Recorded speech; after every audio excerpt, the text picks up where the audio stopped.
Okay. Good morning, everybody.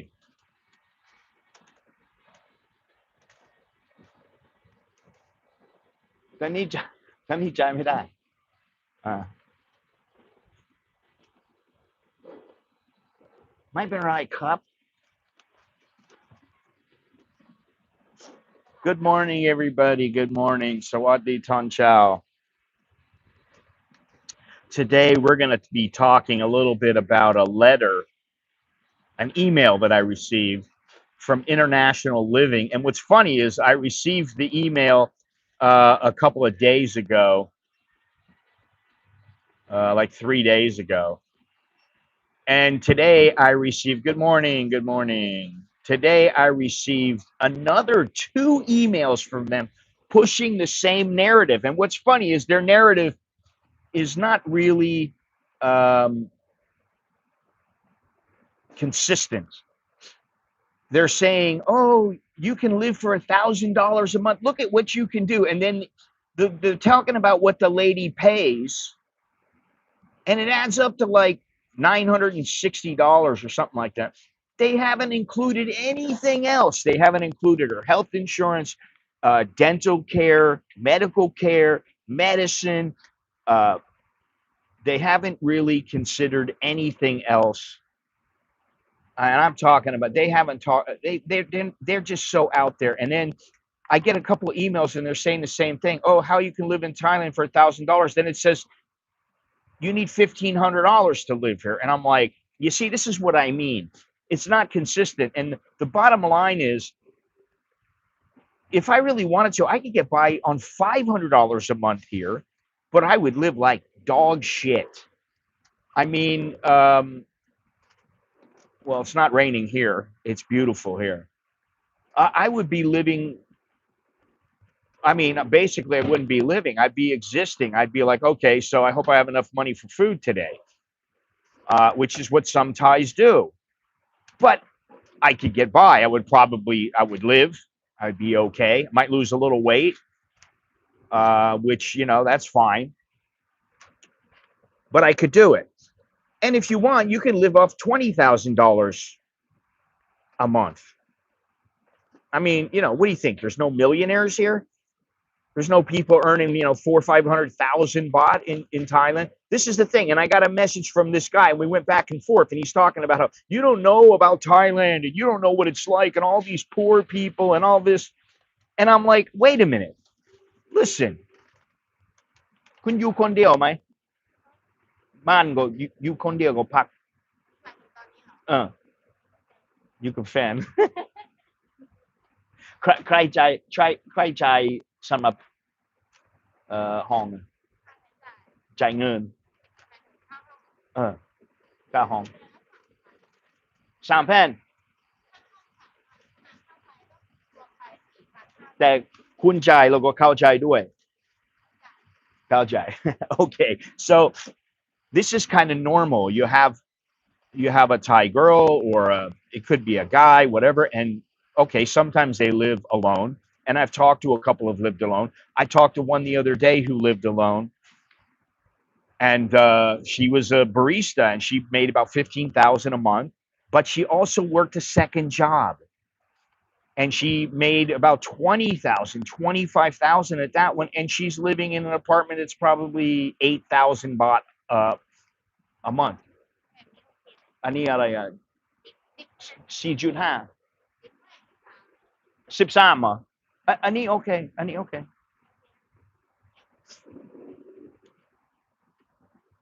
Curious how long it took you to learn the language. Well, I'm still learning. Um, but really it took me a year to get like the basics, like, Sawadee Cup, Ani Taurai, uh, Jotini, Leo Sai, Leo Hua, all these things, the basics. Um, and so, I mean, listen, I knew a guy, and he had a place that was worth $5 million. This It was an apartment, and it was huge, and he had the roof, he had everything. 5 million. Now he was pretty well off. He made the money, he put it down on that, so but he always had it. But I know people that have, I mean, I knew another guy who rented a place and it was 160,000. Now this is a foreigner, so we're not talking about Thais, but there are Thais out there that they have the same thing. You're not even, most of the time, they don't even want to deal with you. They've got their own circle of friends. They're going to clubs, they're going wherever, they're doing their own thing, they're working. So not everybody is poor here. Now I know some people, listen, they're just struggling to get by, just like in America. It doesn't matter how much you make. What matters is how much you keep and how much out of what percent you have to spend out of the money that you make. So not everybody here is poor. And like this girl here, I said, who do you live with? Do you live alone? No, I live with my boyfriend. Ah, I said, well, how much is that? She said, well, the apartment's 3,000. Now that's just a little Thai place, whatever. You know, it's probably a studio or one bedroom, small, really small one bedroom. And I said, who pays for this? She said, well, he pays. So, you know, I mean, this is something, this is kind of a norm. You know, you might find a little 22-year-old girl who's living in a place by herself. And by the time she's 25, she's got a boyfriend. She's living with him. He's paying for everything. You know, I mean, so, but the point is, what are the expats paying and what is realistic? Now, I'm going to go over this. And I'm not going to hold any punches back because, you know, this is the thing. There's too many guys online. They bullshit. Good morning. Good morning. They just flat out bullshit. And, you know, do what you want to do. I try not to bullshit. Sometimes I might be wrong, but I try not to bullshit. I try to tell just nothing but the truth. Nikki, we got water if you want some water.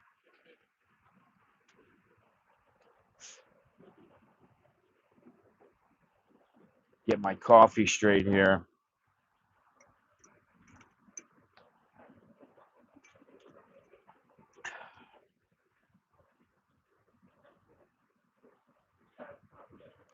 Now, granted, when there's a 2-for-1 coffee sale, or you get 50% off on your coffee because you're using your UOB card here, the line is it's all the way back to, you know, now to the new decathlon that just opened up. It's, you know, there's 50 people in line. But that doesn't mean there's not Thai. I see the same Thais coming here all the time. Now you got this group right here. There's like 4 people. They don't have any problem spending $2 or $5 or $10 on coffee and a sweet or, you know, and a muffin or whatever it is. That's because they're probably in the middle class area, which there are a lot of Thais that are living in the middle class. And a lot of the girls, they're making 15, 20,000 a month. Maybe they're making 25, depends. And they might live with their boyfriend who's making 50 or who's making, you know, a little bit more than them or a little bit less. Usually the guys make a little bit more. So together they have a pretty good life. So, you know, not all Thais are living, they're not all poor. And if you go down to the villages, listen, I used to live in a village. I know what it's like. You don't need that much. And to be completely honest, I mean, if I was living in the South, at our house in the South, I wouldn't need to spend as much money. You know, I have little things that I have to pay for that all add up. I mean, listen, I pay for Chat GPT. You know, I just paid for it. It's like $22 a month. I pay for Spotify. I pay for Netflix. All these little 10, 15, 20, they add up, right? But they're not all that much. But then there's the other things, and they add up as well.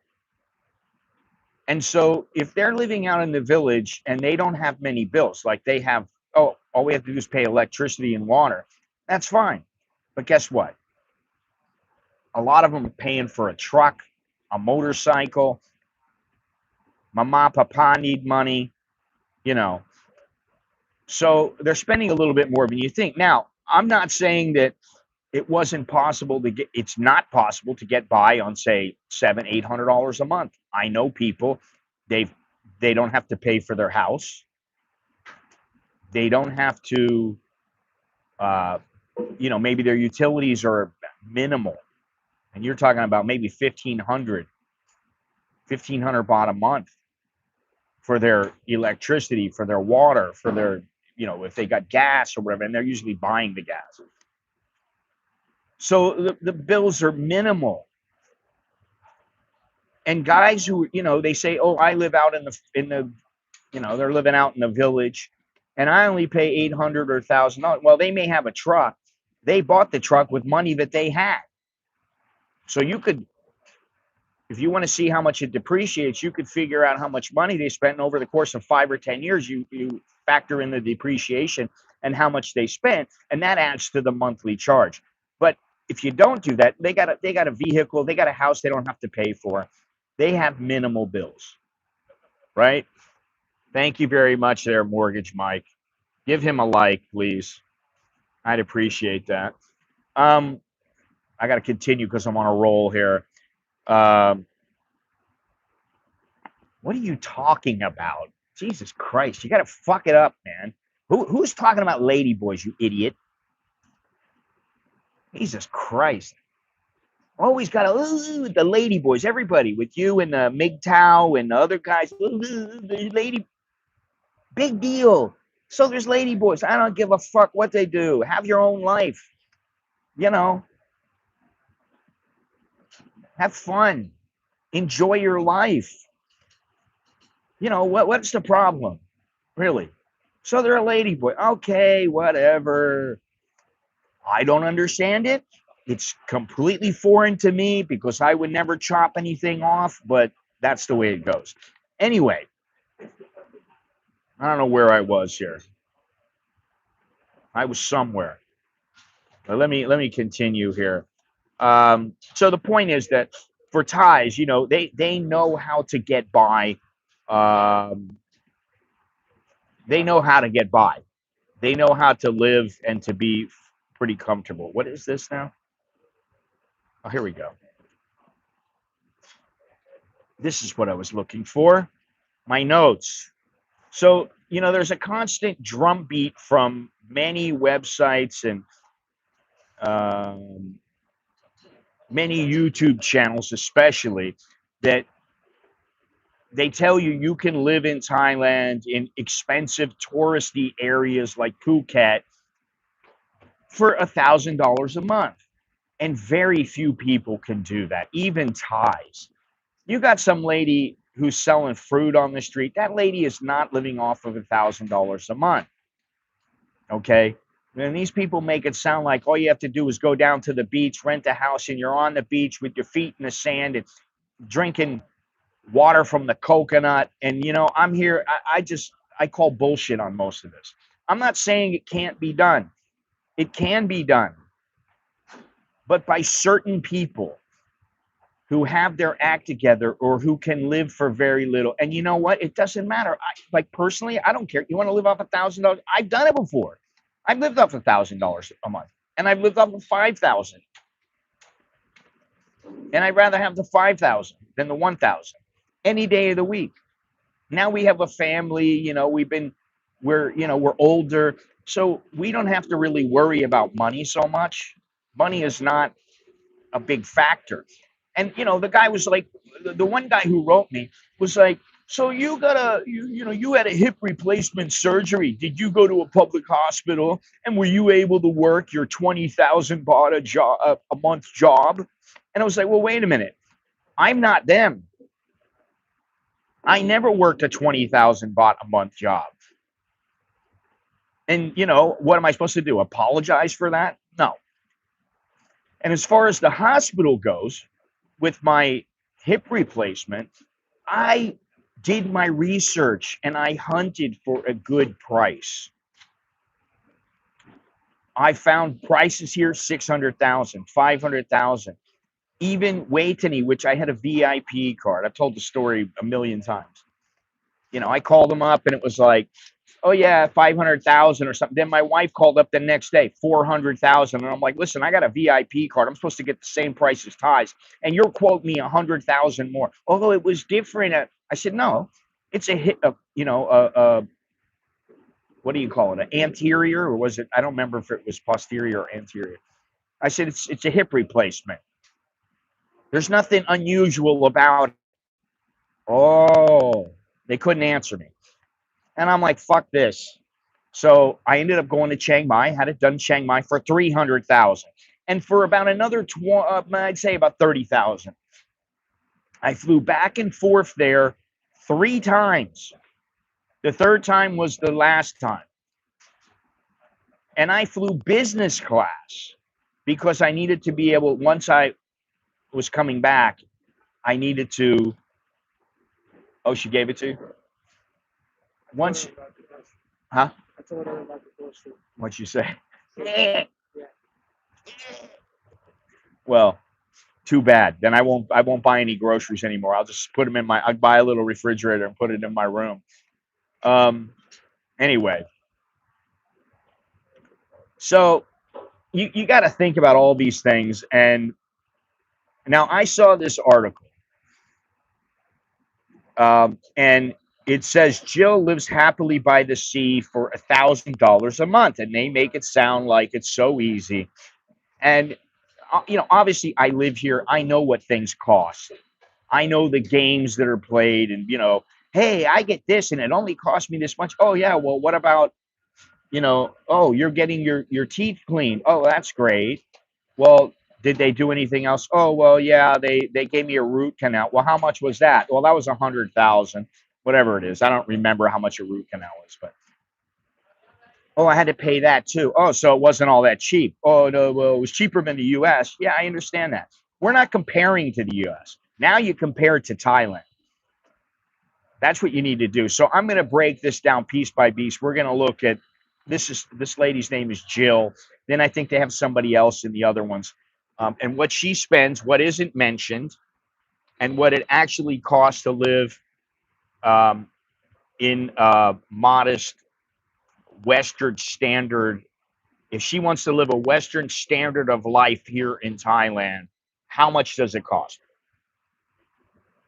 But before I get in, do not forget my Expat Survival Guide 2025, Living Smart in Thailand. It has real data, real cost, no fluff. And if you're serious about moving to Thailand or curious about what it takes, then click the description in the chat, in the description down below, or on my website at An American in Bangkok in Thailand. Obviously, if you don't know, my name is Scott, and I've been living here in Thailand. It's over 30 years. It's going on 31 plus. And I do videos and live streams about what it's like to live here in Thailand and other parts of Southeast Asia, and what it's like to travel around. I go to other parts of the world every once in a while. But do me a favor, if you like this live stream, if you like the channel, hit like, subscribe, hit the notification bell. And if you want to get a hold of me for whatever reason it is, whether it's consultation, I got a comment the other day, I got a question the other day, anamericaninbangkok@gmail.com. So there we go. Now I'm going to read this, but first I got to read some of these messages. Thailand has the worst personal debt.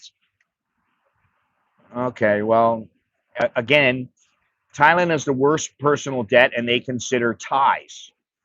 Now, as long as my wife is not in debt, and she's not, I'm sorry to hear that, and I wish they would get their act together. But other people, what they do, it's none of my concern.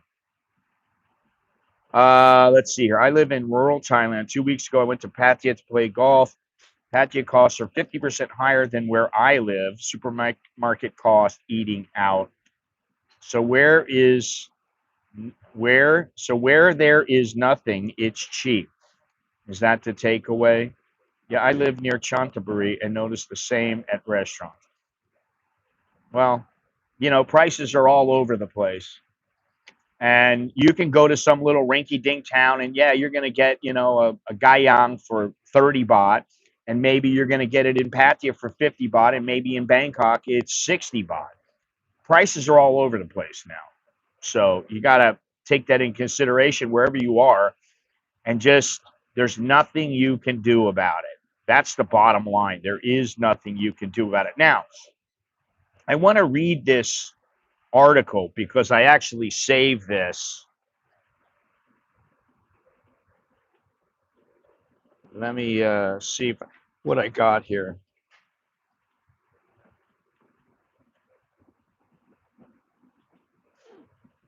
Okay, here it is.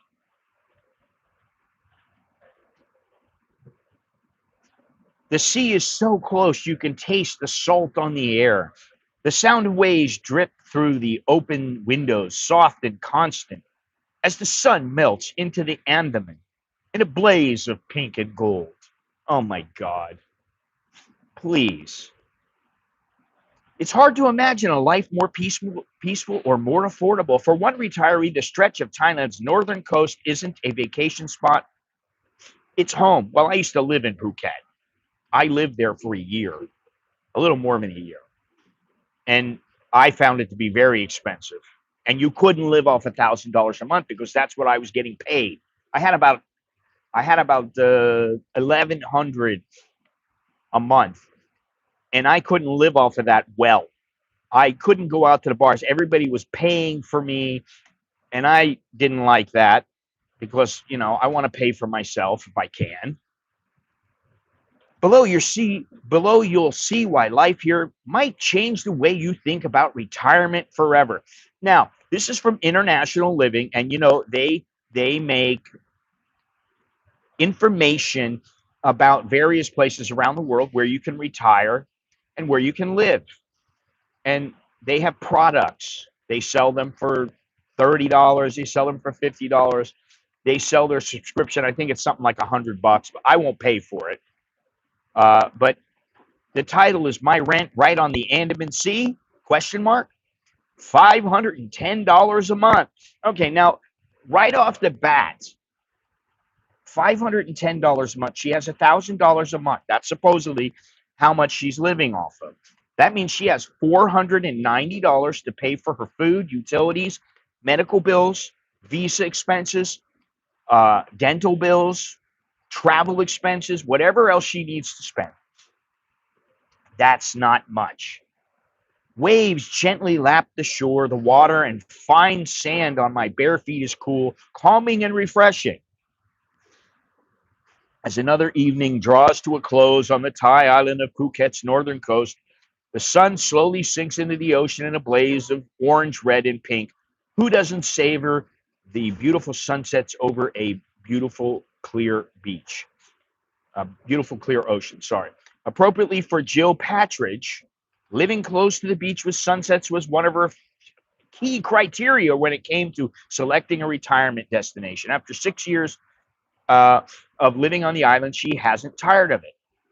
Originally from Minnesota, she first visited Thailand in 2003 and fell in love with the beaches, the color of the water, and the glorious scenery. Okay, I understand that. At the time, she was a seasoned expat living and working in Spain, but Thailand won her heart. It took a while before she made the jump, but she finally moved to Phuket,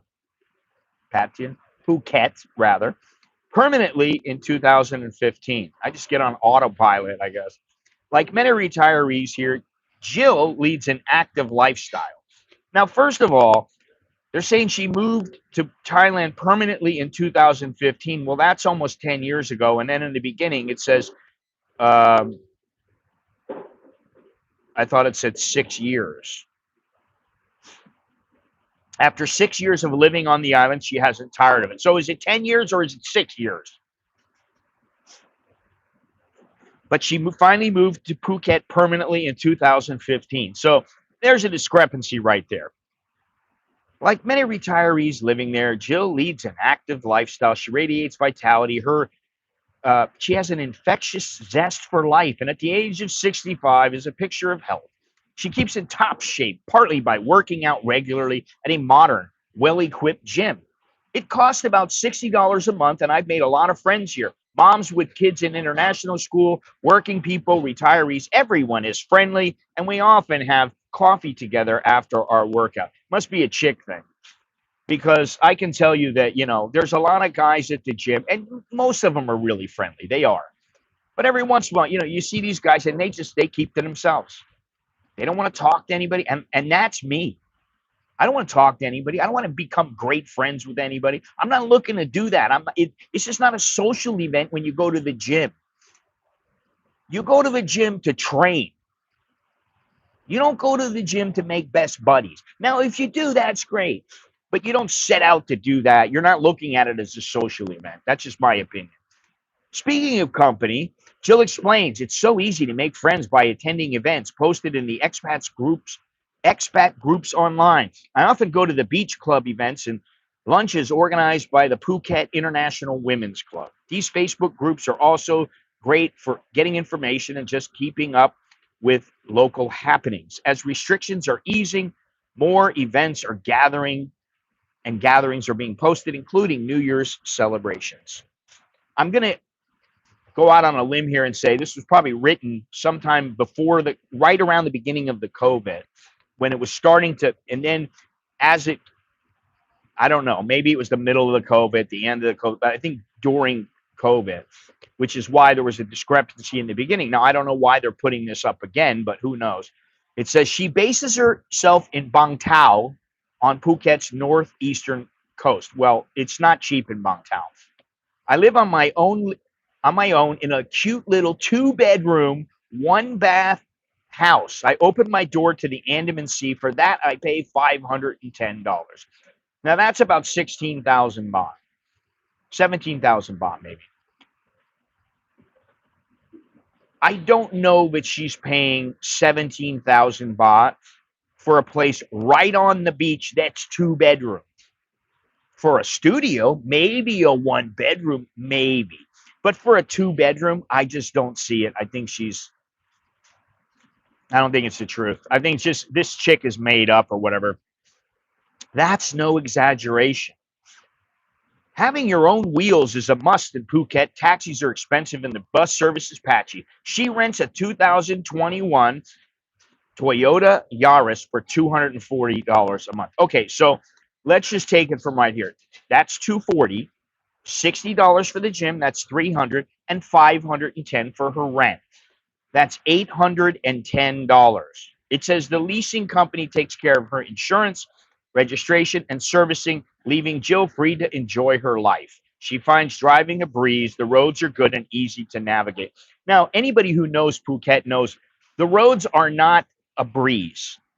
They're curvy, they're windy, they get slick when it rains. People crash all the time. People die on motorcycles all the time. It's not that easy. But okay, we're going to get past that.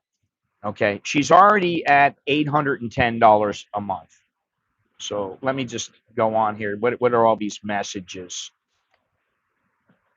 70 million in Thailand, 11 million for tax, but only 4 million paid tax. Okay, so what's the problem? Dude, why do you care about that? Why do you care about what the Thais are doing? I really don't understand that. Why do you care about that? You know,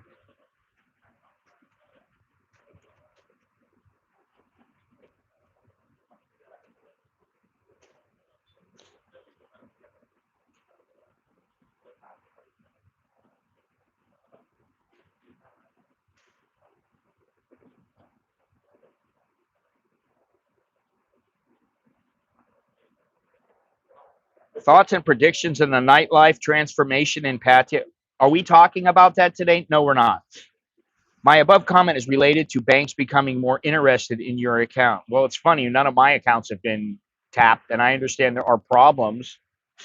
I had a guy the other day who wrote me, and he said, "I've got this problem. I can't access my money. I need money. My son tried to send me money to the bank, and they wouldn't allow me to receive it." And I said, "Well, you got to get Western Union." And then he goes, "Problem fixed. They fixed it this morning. I went into the hospital. I paid my bill with my money, no problem at all." And so, um, he didn't have any problem. He got his restrictions lifted. Now, I know somebody else who has not had their restrictions lifted, and that sucks. And he's a Thai. I don't know why, but I think it has to do with somebody tried to send him money that was a scammer. And so, because of that, he's locked down and he's not sure what he can do. There's a lot of funky metrics. They're building some huge flyovers not far from my house in the middle of nowhere. It's really strange. Okay, so, but what does that mean? As far as the infrastructure goes, everybody says the infrastructure is so terrible here. I go, the infrastructure is actually not that bad, especially in like Bangkok and the larger cities. Now, granted, like in Pattaya, I don't think the infrastructure is all that great, but it is there. There is an infrastructure. In Bangkok, though, it's pretty damn good. And when you look at the internet, it's pretty damn good. I mean, my internet is fantastic. Okay. Um, let me see something here.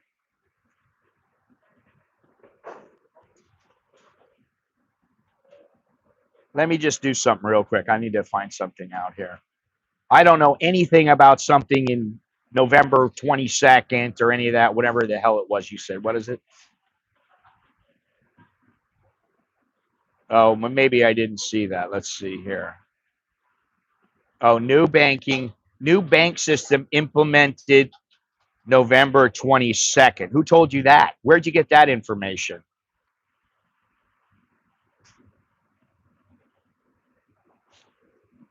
Because I haven't heard that. As far as the tax problems go, that's Thailand's problem. It's not my problem. And the thing is have a plan B, have a plan C. And there is no credible evidence of a new banking system starting up on the 22nd. Some places are capping the online transfers at 50,000. Some require you to go in and verify your identity. Sometimes you have to do the facial recognition, the biometrics. They're doing biometrics everywhere. So instead of getting your panties in a bunch about this, doesn't matter to me. The banks are undergoing system upgrades to tighten security and streamline everything. But if there's some kind of a change on November 22nd, I don't think it's really gonna affect foreigners. So $510 rant screams pre-COVID era. Perhaps there's a disconnect. And ISO to the messaging system. I need to educate yourself, mate. Don't be ignorant. Oh, fuck off. Ignorant. Ignorant my ass. Really, you can just fuck off. I don't like you already. You're a fucking troll.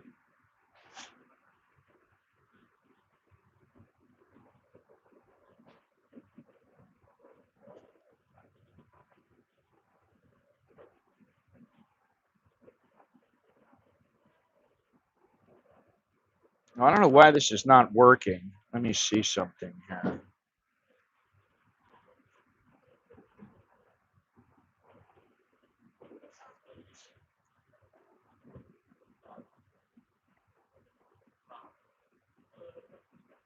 It's a global payments messaging switch, not a Thailand only rule, though Thai banks are part of the SWIFT system. Thai central banks have been rolling out anti-fraud, but this has nothing to do with any kind of November 22nd bullshit that you're talking about.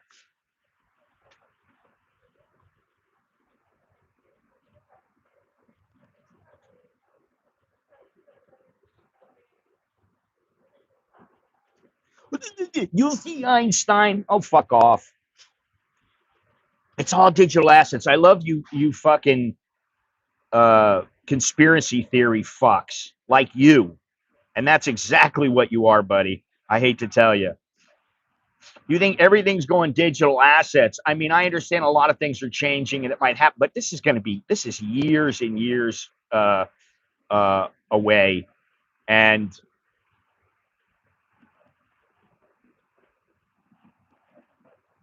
Yeah, I mean, let's see here. Okay, all they're doing is trying to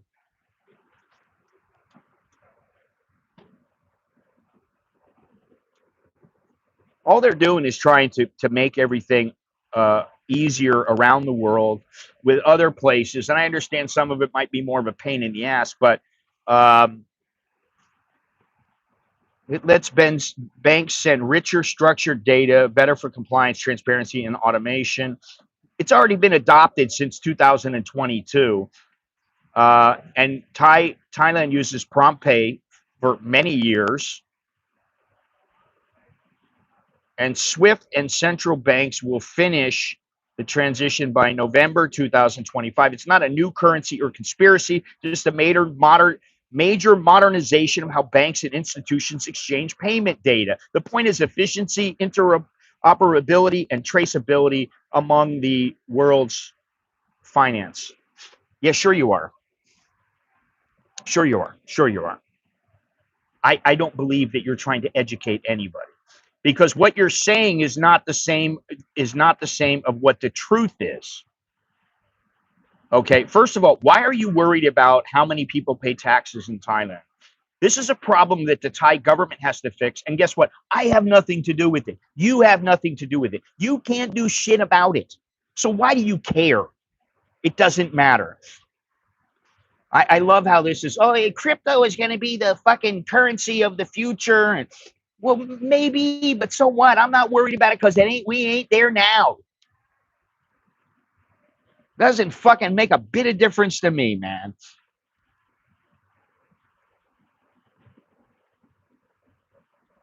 We're fine. We're fine. And they're not changing shit. And when they do change things, usually the people who are already in the system are grandfathered. The people who are not in the system, they may raise the retirement to 1 million baht. You don't know that, but it might happen. And if they do, okay, people are going to have to pay 1 million baht. Simple as that. If you don't like it, go somewhere else. There are other places. This is the thing. For me, I'm fine. And if I ever get to the place where I go, wow, this is really shitty, I don't like this, we're out of here. And we have other options. And that's the thing. You got other options, you ain't worried about nothing. And I'm not worried about jack shit here, to be completely honest. Now, let me get back to this because I don't want to get carried away with this other bullshit this guy's talking about here, which has nothing really to do with budgeting in Thailand. Okay. Now, when it comes to general safety, she feels secure. Um, oh God, you know what? Just get the fuck out of here, dude. I don't like you. You're a fucking, you're intrusive and disruptive, and you're gone. See you later. Okay. When it comes to general safety, she feels secure, having had no safety incidents at all in her time in Phuket. She says she's comfortable going out day or night, driving by herself, walking to her car, and feels safe and ease in her house, at ease in her house. Altogether, Jill's cost of living works out to around $1,000 a month for rent, transport, food, entertainment, shopping, and general expenses. Her health insurance is 1,050 baht. No, 150 baht. Sorry. Okay. So she's got the 250. Wait a minute. What did it say? Oh, 240 for the car. She's got the 510. So that makes it 750 plus the $60 for the gym. And they're saying, so that's what? What did I say? 810. That's 810. Her health insurance is $150 a month. Now that's $960 with the health insurance. $960. And she's talking about, let's see here. Jill finds it cost much less to live in Phuket, yet she can still get most things she needs. Imported goods, particularly wine, I can tell you, you ain't going to get a wine. Really, if you find a wine for, say, 349 baht, that's pretty good. That's pretty damn good. Most of the time, the decent wines are at least $4.99, and I know that because I buy wine. I'm not now, but I have been, and I bought wine up until about 2 months ago. Thank you, Charles. Thank you very much. Appreciate it. Oh, I can't give him a thumbs up.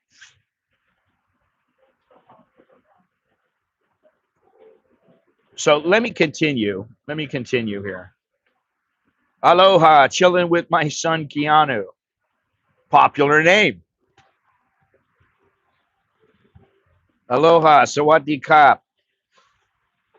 Let me read this here.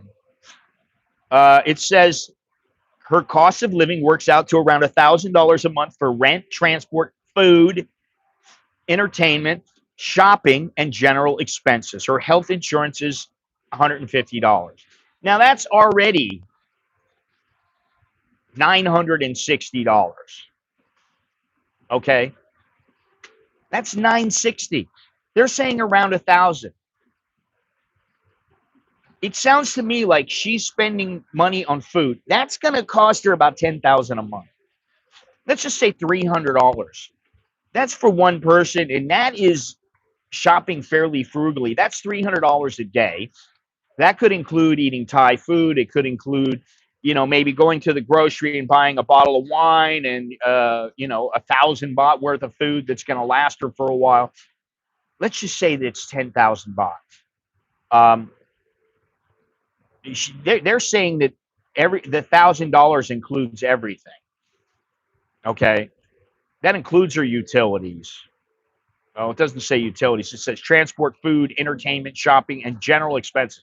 All right, put general expenses, put utilities under general expenses. Okay, transportation, she has to pay for gas. Now she might pay $60 to $100 a month for gas. Okay, so that's 960. Let's just say that's 40, $90. Let's say that's $1,050. That hasn't even paid for her food. Her food, let's say it's $300. That's $1,350. Okay. So this is complete horseshit. Imported spirits and cheese are more expensive than, it says here, imported goods, particularly wine, are more expensive than in the US, but she finds alternatives or simply accepts that some things cost more. She eats lots of salads, buying from a local farm, a restaurant supply business, and food markets. Okay, I want to do that. I want to go looking around for a restaurant supply business, and I want to go to all the food markets to get my food. The thing is I don't want to go to 10 different places. I have about 3 places I shop for food. 2 are online. 1 is right here. Now, if I'm feeling squirrely or I need to go and buy something that I really need, I just go to another grocery store that I know has it, like Villa Market, maybe Foodland. But you can see that this does not add up. Close to where she lives is Boat Avenue Shopping Precinct. This is not even including shopping. Let's say she spends $200 a month in shopping. She's already at almost $1,600 a month. That's $1,550. With an excellent supermarket, boutique, massage, and beauty shops, bars, and trendy cafes and gyms, it has most everything she needs. Bangtao hosts an excellent street market. According to Jill, this is the place to buy clothes. I find designer label clothes, handbags, even hats. Some are secondhand, but they're often brand new. Recently, I bought a black sequin dress and paired it with some feathers for a roaring 20s party. It cost me $6. I just wash and sterilize them at home. Okay, I'm sorry. I'm not going to go out and buy a bunch of used clothes. I just don't want to do that. I'm not into vintage. Not like that. Okay. But okay, whatever she wants to do. Hospital care, healthcare is top notch, especially using JCI accredited hospitals. Following a broken knee and ankle, Jill had operations for both breaks costing around $5,235. She got 90% back of that from insurance. Okay, she still had to pay $523 for herself. Now, $523, that's half of what $1,000 is a month. 2 friends needing treatment following an animal bite and scratch. One hospital quoted $1,140, the other just $240. Well, that's funny because Both of my kids went to the hospital for animal bites recently because a cat scratched and bit them. And my wife was vehement about taking them there. How much did it cost, Nicholas? Tell me, baby. How much did the whole treatment cost for you to go there? At wait, Tony. 1,400 for a shot, right? And what about the first time? It was like 5,000, but they covered the insurance covered it, and but the 1,400 is not covered by insurance. Okay, so he has to. We've had to pay for the shots, which is like $45 a pop, and I think you got 3 shots. Yeah, 3 shots. So that's $135, and then the 150 or whatever it was covered by insurance. So, you know, I understand that the medical care and medical rates are quite a bit different wherever they are. Phuket is Thailand's largest island, boasting beautiful beaches. Now, here's this: the salesmanship is coming at the end here. Lush tropical rainforest, jaw-dropping viewpoints, and friendly, welcoming locals. For Jill, Phuket checked all the boxes, and 6 years on, it still does. While the west of the island is pretty built up and developed for tourism, the northern part of Phuket is the first choice for long-term visitors and expats. World-class golf courses. Yeah, but you're not gonna. If you got $1,000 a month, chances are you're not going to be playing golf, paying $100 or $150 for a round of golf. That's not what's going to happen. You're going to be paying at a public course. Natural beauty, easy access to the international airport. I beg to differ. Easy access to the international airport. It's like 600 to 800 baht if you want to take a taxi from the airport and go to somewhere in Phuket. So I wouldn't call. I mean, you want to pay, that's fine. But guess what? She's got a budget. How is she doing all this? And the low cost of living proves irresistible. And as Jill puts it, what more do you need? Now, listen to this. The very next paragraph. Editor's note: Thailand is warm, welcoming, and wildly affordable, where expats are living well on just $1,500 a month or less. If you've ever dreamed of starting fresh in a place where your money stretches farther and life feels lighter, now's your chance. Our newly updated 2025 edition of Escape to Thailand shows you exactly how to do it. Okay. All you have to do is get a membership, and then you get that absolutely free, which their membership is, let me see here. I forgot how much it is. I think it's $129. Something like that. I could be wrong, but okay. You can get the magazine with 2 years and it's $89. You can get 1 year for $49.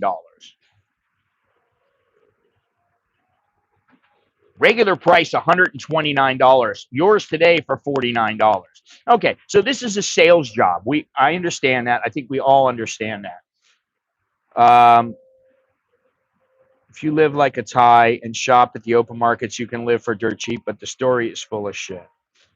No way she's spending a dime less than $1,200, $1,250 even 5 years ago. Your cat must really like Thai food, or well, half American, half Thai food. I don't know why you're saying that. Our cat eats Purina dog food, Purina cat food, and we get it. What is that soft shit we get? We get some soft food for it, for both of them. I'm the one who feeds them. I pour their hard food into the bowl, then I get the soft food and I put the soft food in. They chow the soft food down as quickly as they can. It's not whiskers. And then they eat the hard food throughout the day when they're hungry. And I have to buy some cat food today, and the cat food is 500 baht a pop, and it was probably 2 weeks ago. So it's 1,000 baht a month to feed these 2 damn cats. And now there is a cat outside of our house sleeping under the water heater water thing, whatever it is. And the wife has taken it upon herself to go out and feed that cat every damn day. But I refuse to allow the cat in the house. I'm like, I don't want any more cats, period.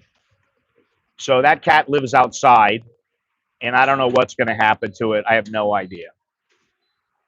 36-year-old male, and I can live on an average of $1,300 a month in Pattaya in a decent apartment. Okay, I understand. I don't think that's impossible.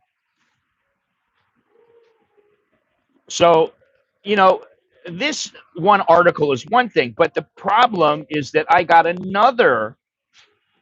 Now that is being frugal with your money. You got to watch your money a little bit. You're not going to be able to go out and go buy a steak, every other day for 600 baht and live off of that. It's not going to happen. Maybe your whole bill is 800 to 1,000 baht. You can't do it. You got to live frugally, and you just got to be smart with your money. I understand you can do it, and that's fine. No problem. Now, on this one, they're talking about Chiang Mai, and I'm not going to go through everything, but it says you'll see how exactly how it's possible to live off of $1,500 a month. Now, this says a Nike store convinced me to move overseas. I don't even have to guess at this. I already know how. In 2020, I lost my husband of 40 years. I recently retired and I was going through the motions in my Chicago home until some old friends broke me out of the funk. Thanks to international living, they'd retired in Chiang Mai, Thailand. Thanks to Scott Mallon. And they thought I should move there too.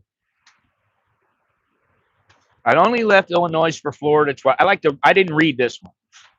I'd only left Illinois for Florida twice, never mind leaving the country. The one time I dined at a Thai restaurant, I thought the food was too spicy. No way, I told them. But on a freezing gray, they always have to talk about the weather, which is a sign of poor writing. You're always talking about the weather. Oh, it was a sunny day and the waves were, oh my God. I don't need to, you want to do that, you incorporate it later on. I don't want to hear about it. I don't give a shit what it was like. Just after I turned 60. Wait a minute. Now she's recently retired and okay, she just turned 60. All right, that's plausible. I walked past an athletic store. Must have been Nike. Just do it.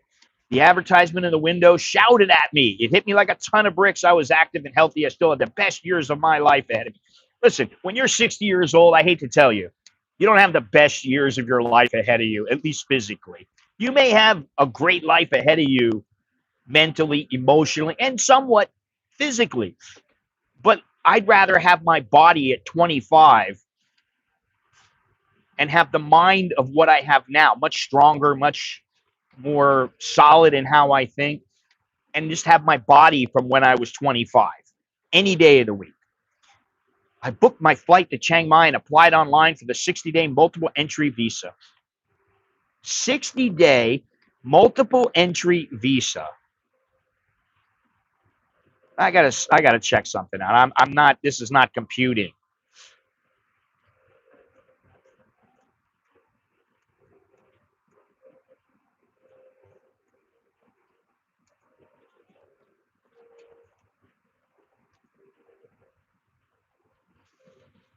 Doesn't sound right to me. Usually, if you're getting a 60-day visa, after the 60 days, you can apply for one more month. You get an extension for one more month.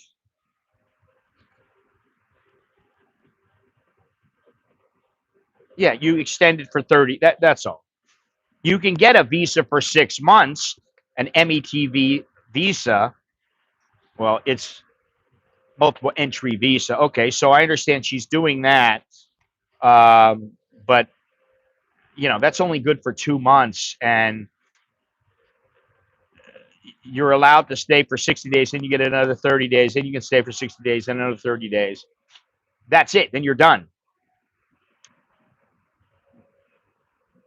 About 300 for rent, 80 for utilities, 300 for groceries, 30 for cell service, 250 for Grab, remaining for entertainment, insurance.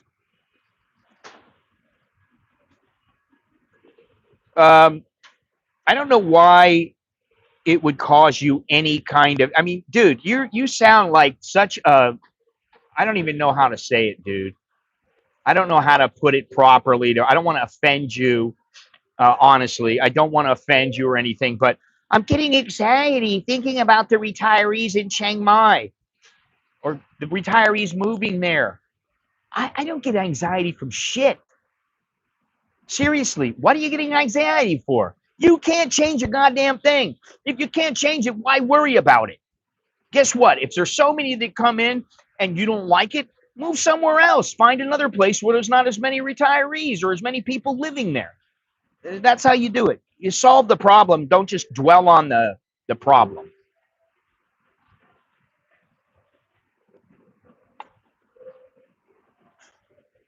There, I did say it. Now, let me go on. As soon as I arrived, um,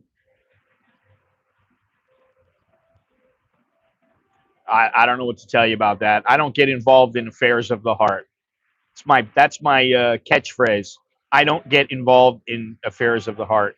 I was in awe of Chiang Mai. The people were friendly. The temple serene, and the simple fruit stalls, a kaleidoscope of colors. And I immediately fell in love with the food. I admit it. I'd been wrong about the spices. I felt alive again. Oh, Jesus Christ. You talk about a sales job. I wonder what she's saying when she's sitting at some little restaurant and she sees a couple of rats run by, which that happens. All right.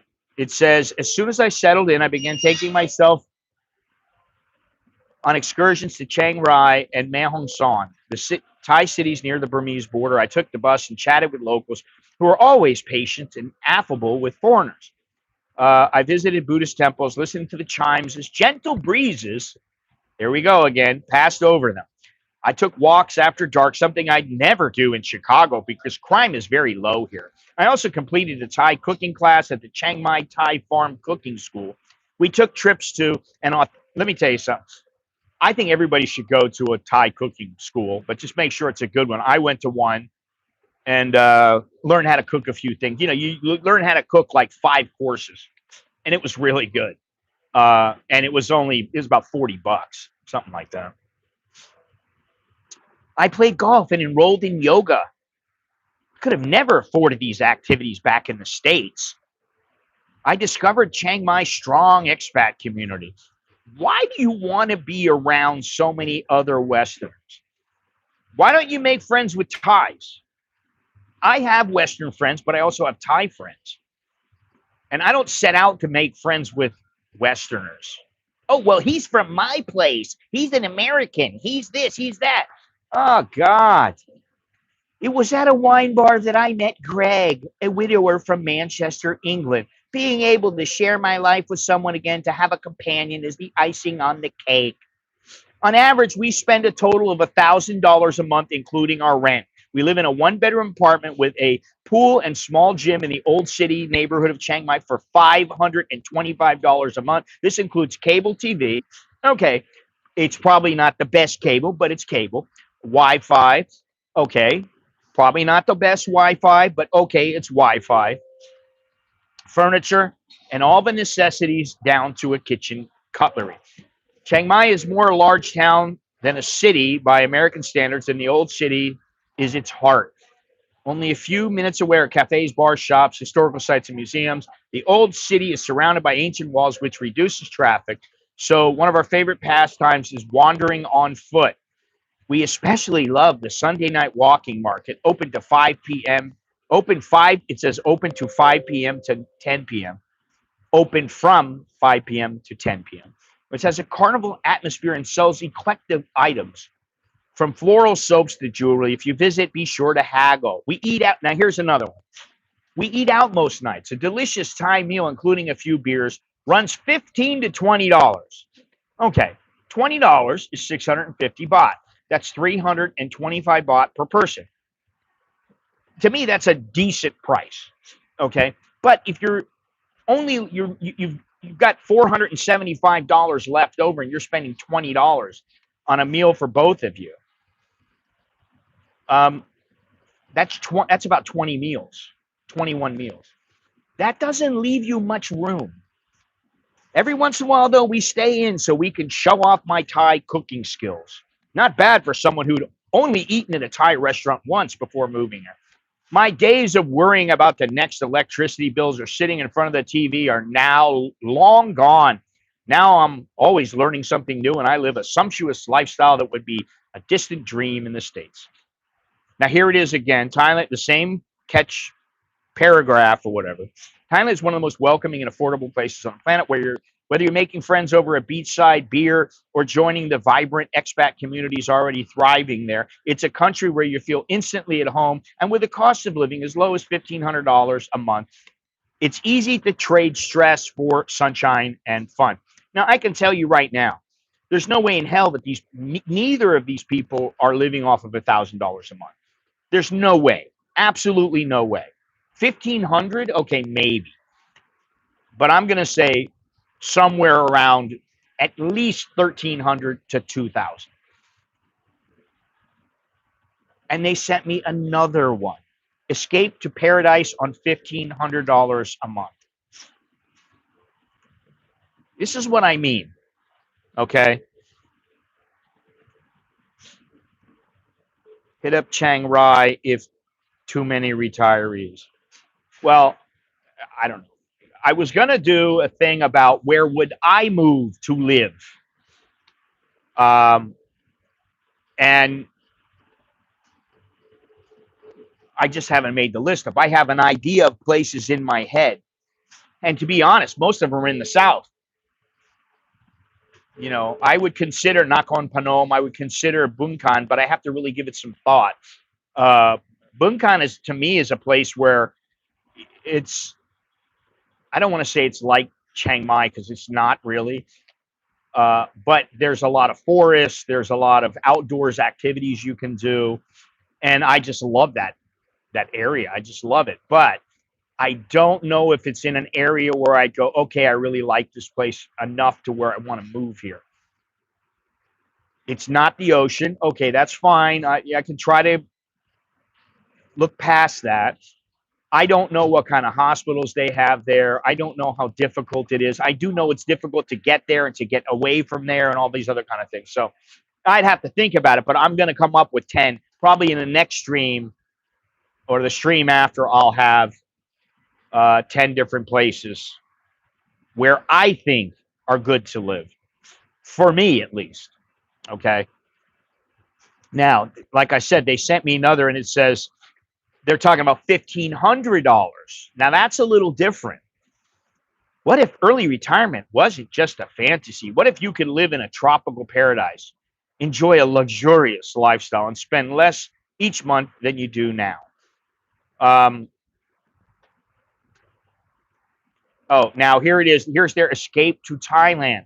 Hey, join up and get this free guide. I don't know how many pages it is, but I'm going to say it's probably not more than about 20. Rent a stylish uptown condo for $600 or less. Cut your monthly budget to just $1,500 all in. Eat out every day for less than the cost of groceries back home. That's if you're eating out and you're eating Thai food. It's not only eating Western food like back home. It's you're eating mostly Thai food. That's what is going to save you money. But if you know anything, you know that many Thai foods are not healthy, at least the way they're prepared on the street. Get world-class healthcare for a fraction of the U.S. price, and that is true. It ain't cheap like it used to be, and if you have insurance, though, it can help out a lot. So, but 1,500, well, I would allot some of the money for healthcare just in case, so that you have the money. But you know, the people are famously kind, and you'll never feel like a tourist. Listen, people are very kind to me here. It doesn't matter where it is; they're very kind to me. I mean, I always get treated well. I would say the places that I don't get treated well are in a taxi. And that's not that I get treated poorly. I just don't get treated well. They're not like, hi, sir, how are you? What's going on? How's everything going today? So, you know,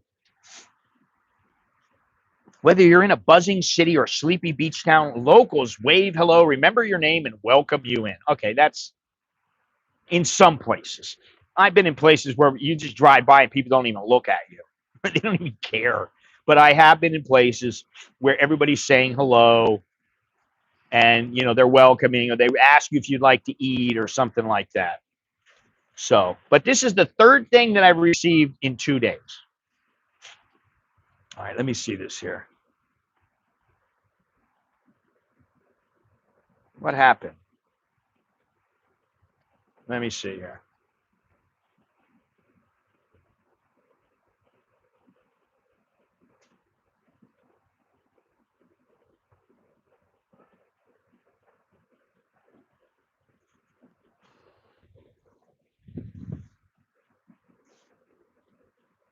Da, da, da, da. Wait a minute. Let me see here. My dad lives in Chantaburi in my house. He rents an apartment in Pattaya for 9,000 a month. Okay. He plays golf 6 times a month in Pattaya. He's 84 and gets 44,000 a month. Okay. Well, so that's reasonable. That's doable. I can see that. I live in Samong now, 1 hour outside the city, which an hour outside of Chiang Mai, but my wife works in the city. We live apart most of the time. Still, I'm too close to that city for my task. I don't know why, if you're married, you live apart. Uh, that's just my own opinion. I wouldn't let my wife do that, and she knows it. That's how marriages get broken up, and I just wouldn't do that. Either we live together or we don't live together at all. Either we break up or we're a family, period. Yeah, but I take Grab Bolt a lot. 250 US is the max. I budget $10 a day for transportation, but I'm always under that daily budget for rides. Yeah, but you're saying you budget $10 a day. Well, that's $300 a month. Okay, so under 250. Okay, I see. Um, that's the culture forming in Chiang Mai. Yoga, man, it's so embarrassing. What? I did yoga. I did yoga, and it's not easy.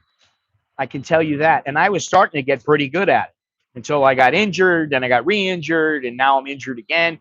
And I am better, but I don't think I can do yoga right yet, at least. Um,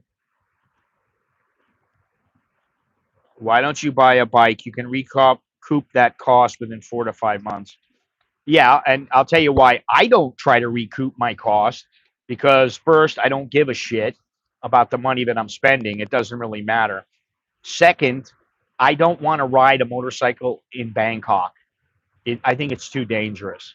I wouldn't ride a motorcycle. I mean, if I was living in Phuket and I just drove it around Bangla or, you know, some little area, I would do that, but I wouldn't drive it all over. I just wouldn't do it. Harry Pixels, how do you feel about your wife's boyfriend in the city? Well, that's not always very nice. $1,500, $50, 50% more than $1,000. I mean, that is a huge difference, of course. Being an ocean guy, how much longer do you plan to live in Bangkok? I don't know, to be honest. My wife and I have been talking about us going to Greece and staying there for a month, which that means 6 weeks for me, or 2 months. I go there 2 weeks before her and I leave 2 weeks after her.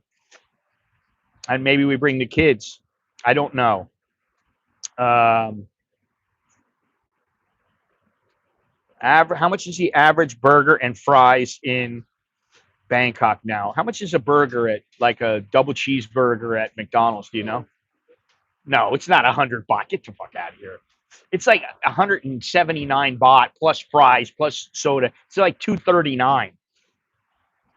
And if you go and get like a burger from a Prime Burger or somewhere like that, you're talking about close to 400 baht.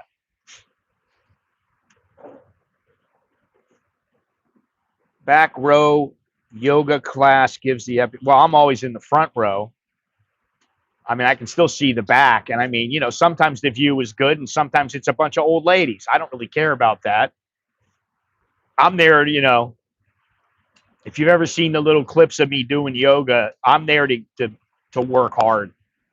I don't play around when it comes to, you know, you guys may not know it. You know, like a lot of people are always saying, oh, you're so fat, you're so this, you're so that, and I just go, oh my God, these guys have no clue. They really have no clue. I mean, and you know, whatever, I don't care. Doesn't matter. I don't care. You can call me fat, you can call me ugly, you can call me whatever you want. Doesn't matter. I'm still me, and I still, you know, just me. Right, Nia? Yeah, that's what I thought. Give me a hard time over there. What is this? I am always amused by the people who arrogantly assert you can't live in Thailand for less than X a month just because they can't. No, it's because we know that if you're living under $1,000 a month and you have not bought everything that you are living with, like a house, maybe a car, you're not going to be able to cut it. That's why. You know, maybe on your land, like, listen, in the South, we have onions, we have, you know, peppers, we have cucumbers, we have all this stuff. But that doesn't mean that I'm eating it all the time. And it doesn't mean I want to rely on that and go, oh no, I don't have any of this stuff. What am I going to do? I got to go and buy it.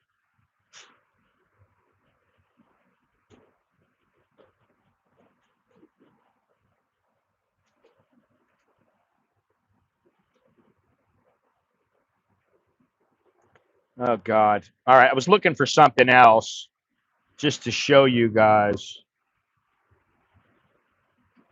That's really not that much stuff to buy. I don't know what you're talking about.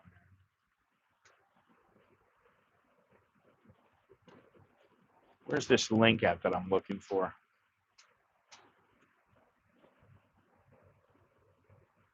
I'll give you a little link if I can find the damn thing. Jesus, it seems like it's been a long time. Oh, here we go.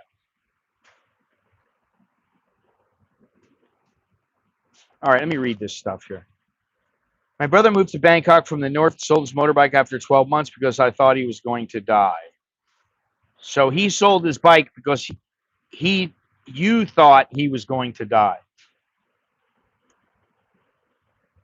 What would be a good amount to budget for the initial move over? First 3 months rent, setup, fees, visa, food, etc. Yeah, but if you got to have money coming in every month after that, but I would say yes, that's enough. In most of Thailand, that's not really that much stuff to buy. I need to drive an hour to get any food that costs more than 100 baht. Most of the country is like that. Ben, you don't need 3 months. I'd say about a third of that. No, he's talking about setup. He's talking about first and second month of rent. He's talking about learning about stuff and having to spend more in the beginning, which always happens. You spend more in the first couple of months because you don't know exactly how to live. And then after that, you're spending less. So I'd say 10,000 is more than enough. If you had 6,000, that's probably enough. Maybe 8,000. He thought he was going to die. Oh, okay. Yeah, Bangkok can be dangerous. I understand that. But there are people who drive motorbikes every day. They don't have a problem with it. And, you know, I understand. And I don't want to do it just for that reason because I'm 63 years old, or I'm almost 63.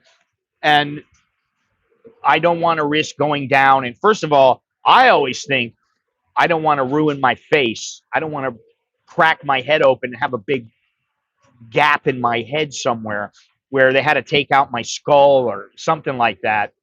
I just don't want that. I don't want to have to deal with it.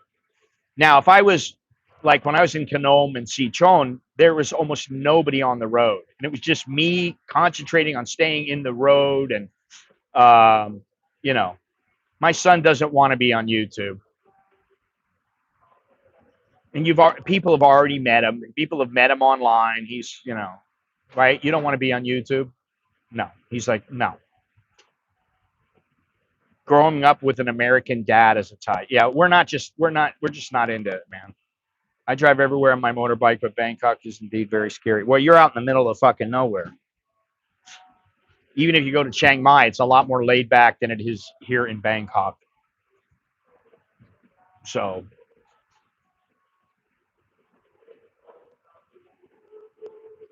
I mean, we've done a couple video. We did a video a long time ago with them, and they taught how to say. There was a couple types of fruits that they taught people how to say it, and they did a little thing where they taught people, and that was it. And they've been in some videos, and sometimes Nicholas, his nickname is Nia. Sometimes he'll come in and say hello or something like that, but he's studying right now, and we have things to do after the stream. So,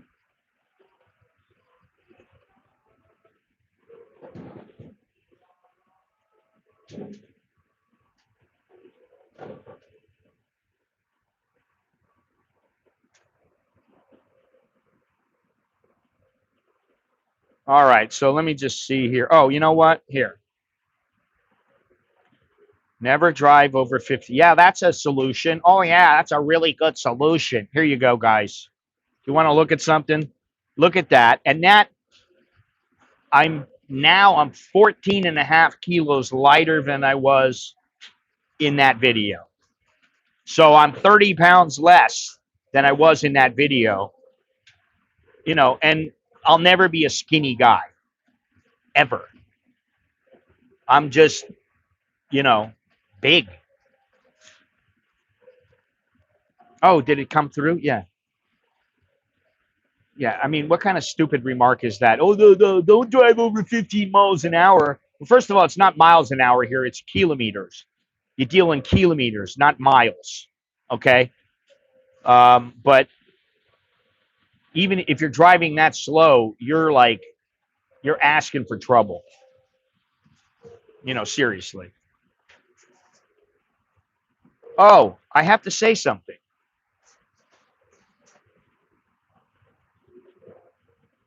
I have to say something. Thank you to everybody who is subscribed to me and who helped get me to 19,000 subscribers. Right now, I'm at 19,010. I hit 19,000 last night. So now I'm at 19,010, and I really appreciate it. Now, the run for 20,000 is upon me. And I'm like hoping I can get it by the end of the year. I don't know if I can. That would be great. But it's a maybe. I have no control over it. I mean, I can just ask people to subscribe and things like that. But the bottom line is, if people are going to subscribe, they're going to subscribe. I've gotten 800, 1,000 subscribers in 1 month, and then I get 150 in another month. So I don't know how many I'll get. I don't know if I'll hit 20,000 now or ever, in the near future or ever. But I think I will. And so that would be great. I want to get 20,000. Then the next goal is 25,000. Then the next goal is 50,000. Then the next goal is 100,000. Now I don't know if I'm going to ever reach that. Why do I got to deal with hoes? Really? Why do I want to interview hoe? I don't give a fuck what some hoe is thinking. I don't give a shit. Seriously, I don't give two shits about what hoes are thinking. And all the guys out there, if you want to know what a hoe sounds like or what she's thinking, then go out and pull one. That's all. Go take a hoe, bring her back to your place, do your thing, interview her, have your fun, and that's how you learn. Because I learned, I know how they think, and I don't want to. I just don't. Listen, I moved away from all that for a reason, and the reason is they do your head in. You're like, what kind of chaos world do a lot of them live in? Oh, my buffalo is sick. Yeah, right, honey. Oh, my baby is sick. Okay, well, I'm really sorry to hear that, honey. Yeah, can you help me? Well, huh? What? Help you? I don't know what you're talking about. You're working, right? Yeah, I have job. Where you work? Oh, I work bar. You make money, right? Yeah, I make money. Okay, so you don't need my money. You know, I mean, really, what do you got to be stupid for? I never understand this. You know. Anyway, I mean, I could have gone over. I have notes about all this stuff, but the bottom line is all this shit is just a sales pitch. I'm here to tell you, if you got $1,000 and you think I'm gonna live over there for the rest of my life for $1,000, right now I'm 28 years old and I got money coming every month, $1,000 a month. That ain't gonna cut it, buddy. Yeah, you want to come here and you're gonna be okay for the next few years. You're gonna be surviving. You're gonna be getting by. You might even prosper a little bit, but in a few years, with inflation and with everything that goes on, and your increasing needs as you get older, you're not going to be able to afford it. It's just not going to happen. Now they've opened up Decathlon here, which is a sports shop, and I'm waiting for them to open it up because they turn the lights on. People are in there working, but they haven't yet gone. They haven't yet opened up, and they have all kinds of clothes and all kinds of stuff. Nicholas and I have been dying to go in there and check it out. Well, I don't know about dying, but you know. Anyway, so there you have it. You know, I'm still waiting for my Wise card, and I hope it comes. But I've had cards sent to me before in the past that never made it. My Capital One card never made it. And the way that I think is, well, I have two bank accounts in the United States, and I have my Wise account. Now, Charles Schwab, I can use my card just like the Wise card, pretty much. And okay, maybe it's not quite as good, but it'll suffice. I can use my other bank card if I want. It's not nearly as good as Wise or Charles Schwab, but if the card doesn't come, I'll just go, all right, I need another card. You got to give me a replacement card. So hopefully it's going to come this week or next week. If it doesn't come by next week, then I'm like, I might give up on it.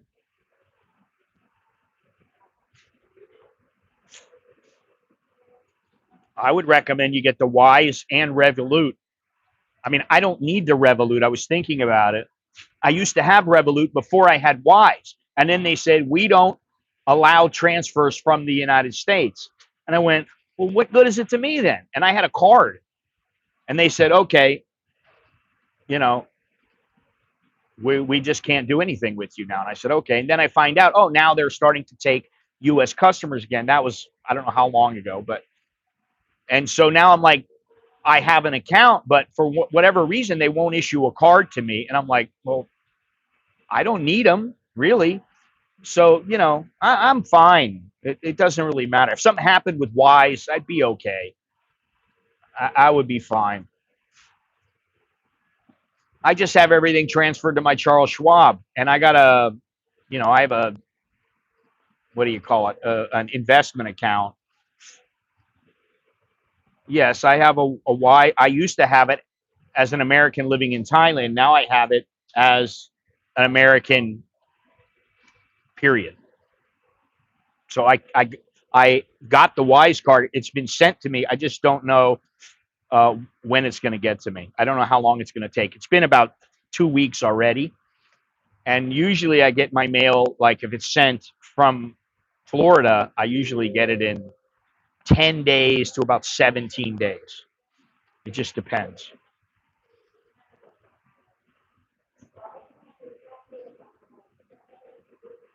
Dude, it's not all that difficult. It's really pretty easy.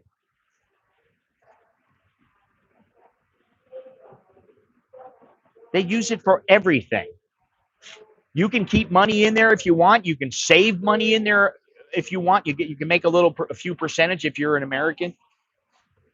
You can transfer all of it out and send it to Thailand. You can do whatever you want. You can send it to a U.S. account, another U.S. account if you want. You can do whatever you want.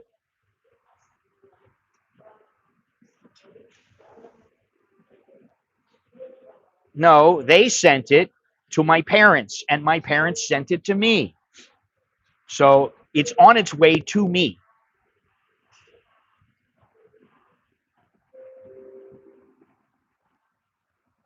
I know people who signed up for Wise like 8 months ago. They just got the card though. Well, I don't know why that would be. My card is on its way to Thailand. Period. It's coming from my folks. So Wise got it to my parents in like 3 days. They had it. So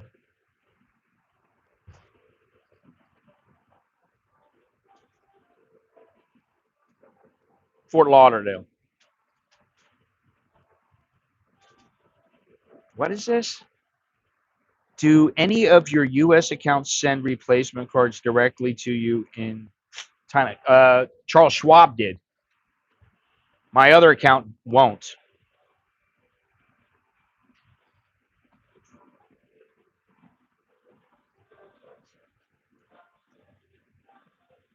No, I just said that.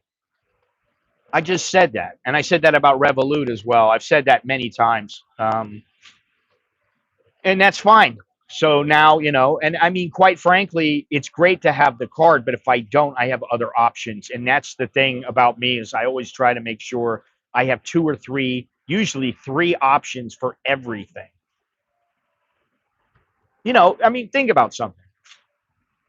I've been here for more than 30 years. Do you think I'm going to say, I only have one bank account? All my money goes into this bank account. Oh, yes, joy. I'm doing great. No, I open up three accounts or more and I use them for a particular reason. And then if there's a problem with one account, you go to the other account.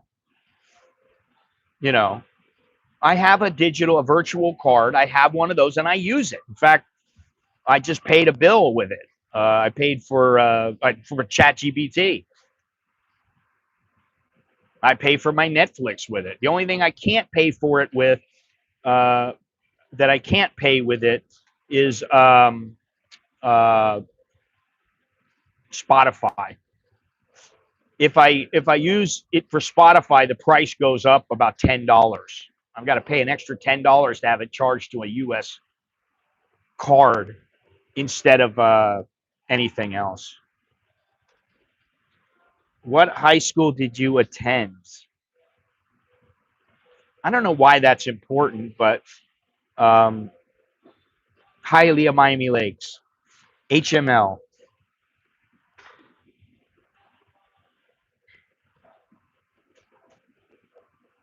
That was a long time ago, 45 years ago. And what's today? Next Wednesday, I'll be streaming because it's my birthday. I always stream on my birthday. Wednesday is a good day for me. It always is a good day. First of all, it's payday. It's one of my paydays, and that's good. But it's also my birthday, and I have a lot of things to do on that day, but I am streaming on that day, and I'm also streaming on the 12th, Sunday. And I think, I'm not sure yet, but probably on Monday, a video for um, Felipe will go up, and then hopefully all that week I'll have videos, and maybe next week the week after I'll have videos for Felipe.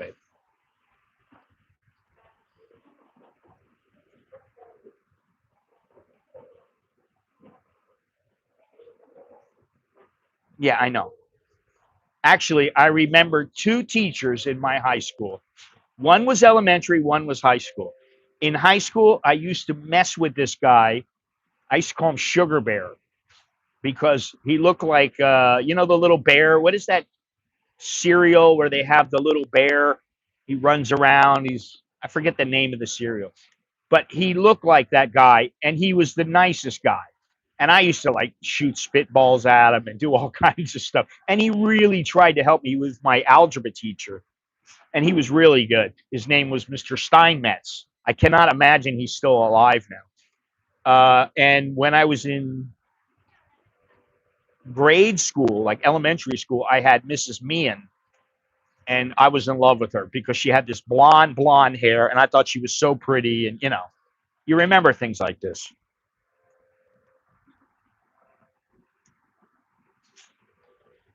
Yeah, well, my 50th's coming up, so, and I don't think I'm gonna go. I don't care. Everybody knows I live in Bangkok. All of them, they know.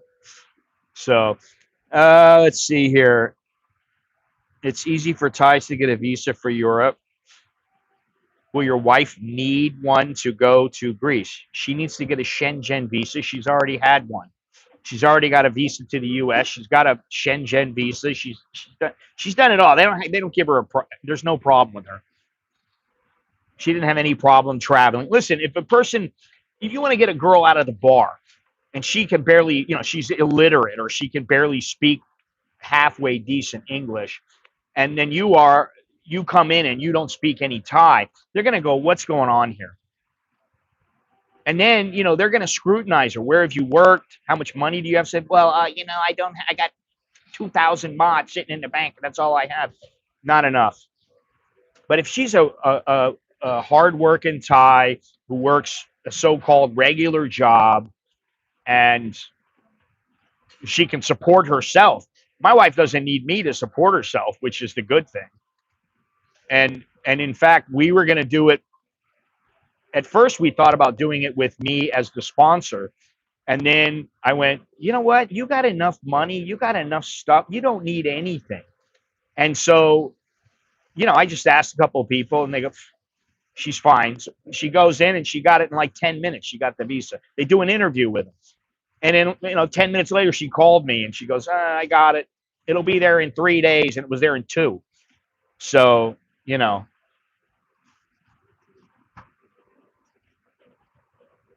no, I didn't go to Fort Lauderdale. I went to Hialeah, Miami Lakes. It's near Miami Lakes. It's in between Miami Lakes and Hialeah, which I don't even know what kind of now it's probably all Cuban there. Just because of the changing demographic. And whatever, the Cubans were always cool. They work hard. They've helped make Miami.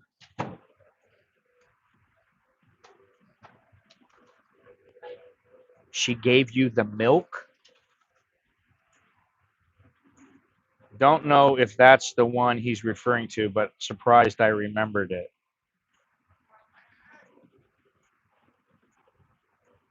Okay. I'm not getting it.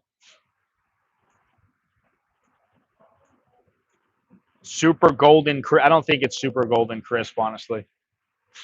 I would remember if I heard it. But it's like the little bear with the kind of big ears. He's always smiling and running around. I don't remember the name of it. Let me see here.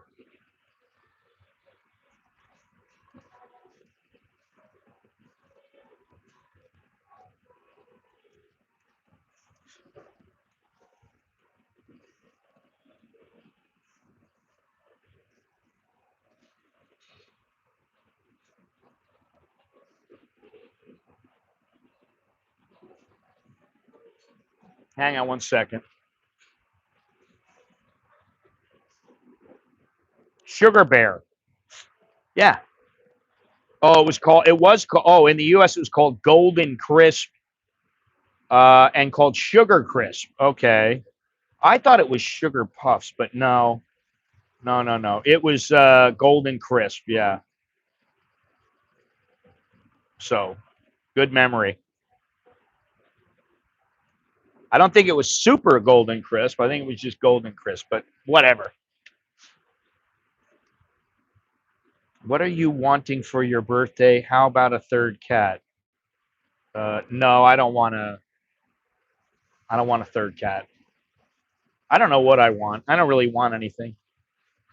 everything I want is big ticket. I want a new laptop. I want a new iPhone. I want a new camera. What else? I want a trip. I want a paid ticket to Greece. Um, that's about it. You know, everything I can get myself. It just takes a little time. I don't need a new drone. For what? I got a drone. I got a drone. And if you see some of the footage I got, it's good footage. Good drone footage in the video coming up on Colipe. Really good footage. Now the footage underwater was not that great because I didn't have time to go where I wanted to go. Um, you know, yeah. Well, I need to do that, but I have a lot of priorities. It's about prioritization, and unfortunately, sometimes I am not the priority. You know,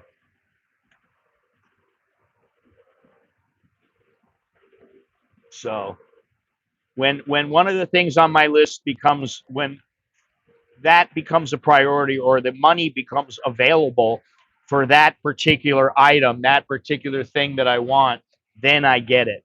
And I have a lot of things I need. I mean, I have a watch. I haven't fixed the watch band because it's $250 for the watch band, and I'm so hesitant to pay for it. Um, and so, you know, I'm waiting and waiting and waiting. I need to go and have procedure done on my teeth. I need to. There's so many things. I want some Ray Bans. I want prescription Ray Bans. There's so many things that I want, and these are wants. They're not needs. And that's the thing. I got everything I need. I mean, even groceries most of the time. Now we have we have two refrigerators full of groceries, and they are full. I mean, both freezers are packed to the brim. The refrigerators are so full. We have to make sure that we're rotating things so that we're eating the older things first, and all that kind of stuff. I guess when you got when you got four people, you got two kids and two grown-ups, and the kids eat more than you do.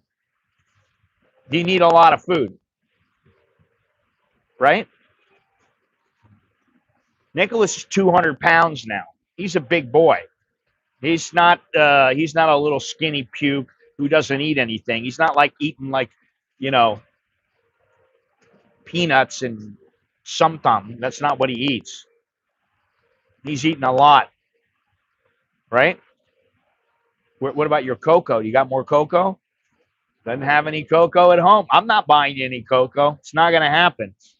Don't want to buy any cocoa because I don't want him drinking cocoa with sugar in it. I want to cut down the sugar in the house completely. And if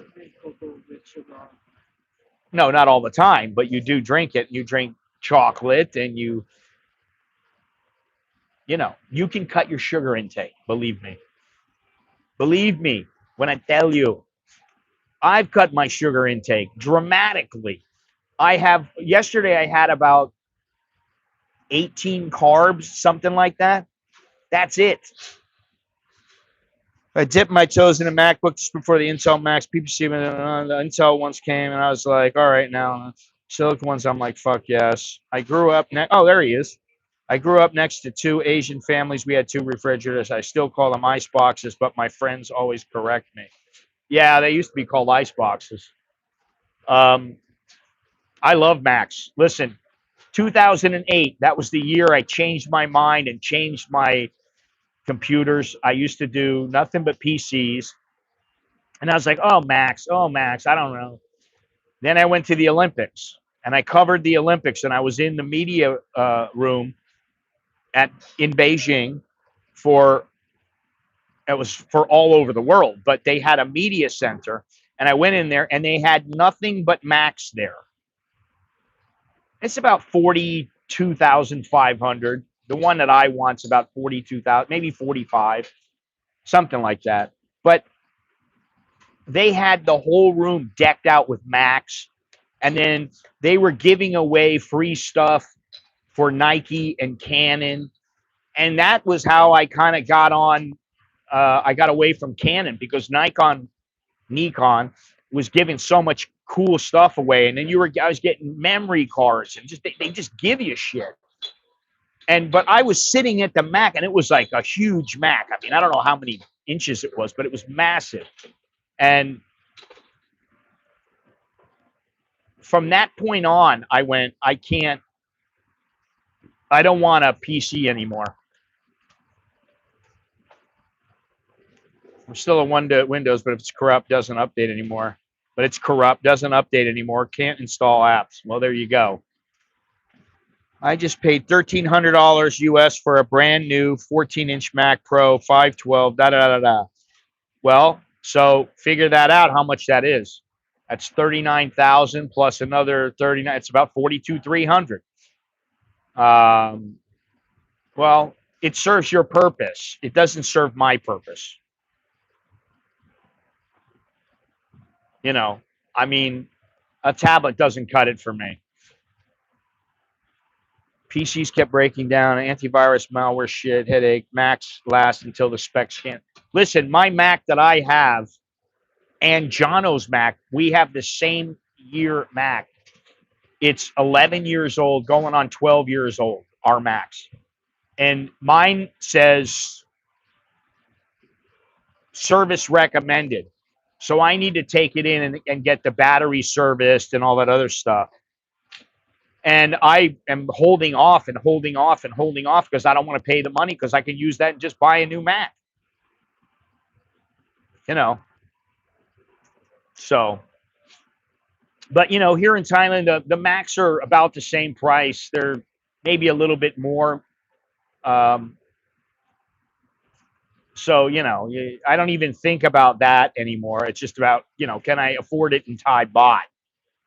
So that's something to think about. Anyway.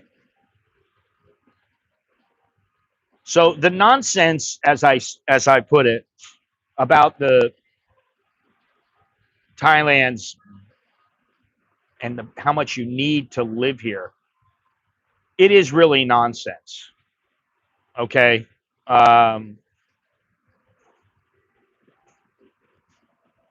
But the truth is that I hate to say this, but Thailand is still one of the best countries in the world for expats. But you got to come here with a realistic budget.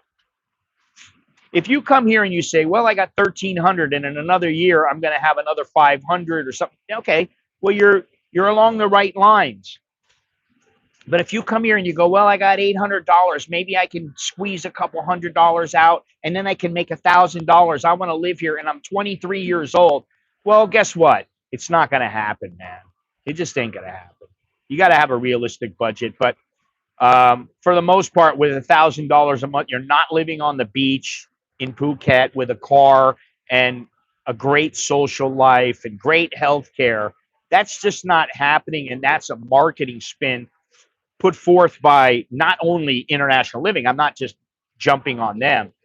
I understand why they do it. Again, but also by YouTubers and, you know, many others. But, you know, this is people, they don't check the price of gas or groceries. And you got to be smarter than the people selling the drink, because really, for the most part, if you think about it, most people who are online and they're not consuming something, well, then they're basically putting out there something that can be consumed. Right now, it's my book, $9.99. I mean, I don't make much money from it, not much money at all, but it's a little something, and hopefully it helps people. But for most people, they're like, oh, you want to buy my $89 membership and you're going to get this free PDF. Oh my God, it's so good. That's how the world works, you know. That's why they're giving their marketing spin, International Living. But you got to be smarter than them and understand exactly what they're doing. Run the numbers yourself.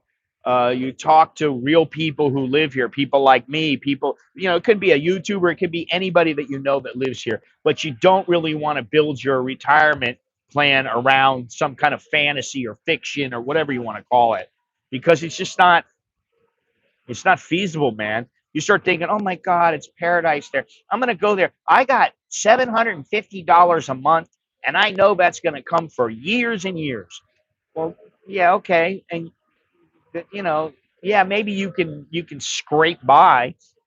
You're eating once a day, and maybe that's okay for you now. But in another 10 years, you might have some chick that you love, and she's like, hey, we don't get married. I don't want to be together. And you're like, oh, I don't want to lose her. And you get married. And then what? She gets pregnant. You got a kid. You're like, oh. And you got a certain amount of money coming in, and you're not going to be able to, you know,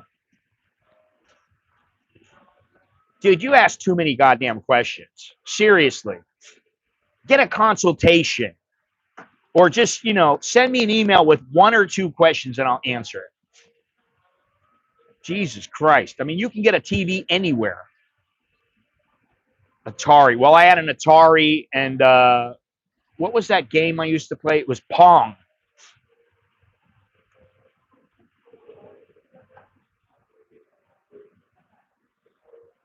You got to factor in, yes, you have to factor in inflation. If you're a young person, factor in inflation, factor in that maybe as you grow older, your needs are going to change. I'm not the same guy I was when I first came here.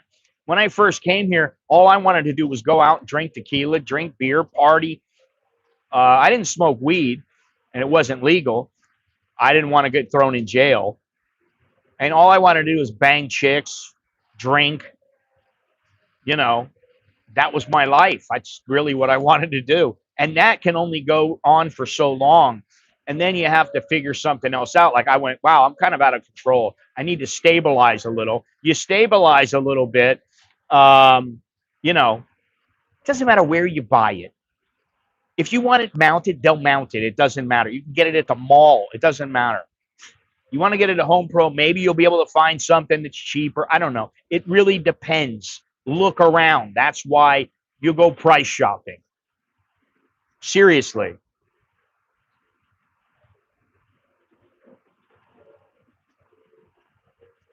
Dude, you are a perfect example of somebody studying things, but you're not on the ground. The dollar is not low against the baht right now. It's actually doing pretty well. I think it's 32 point, let me see here.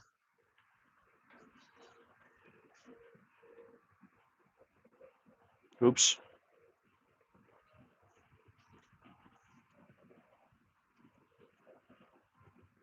32.60, which is the highest it's been in a month. Let me see here. It's not the highest in a year. It got to 34.95 November 13th, 2024. And it got to 33, what is this? 33.82 April of this year. And now it's 32.60. I don't know why you would even worry about, really. Ben, how old are you? TVs are cheap. The cost for going around looking at places might can't. Oh, Jesus Christ. Then buy it at the fucking mall. Whatever. Buy it at Home Pro if you want. Buy it wherever you want. The lowest it's ever been is 25. The highest has been about 56.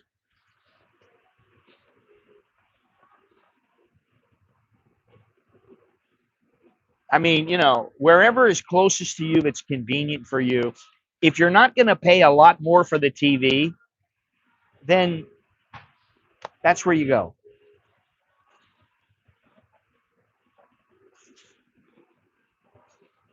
Anyway.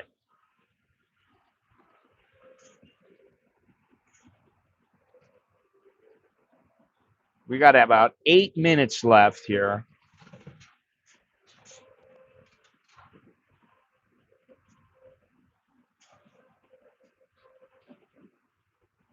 Yeah, well, that's another thing.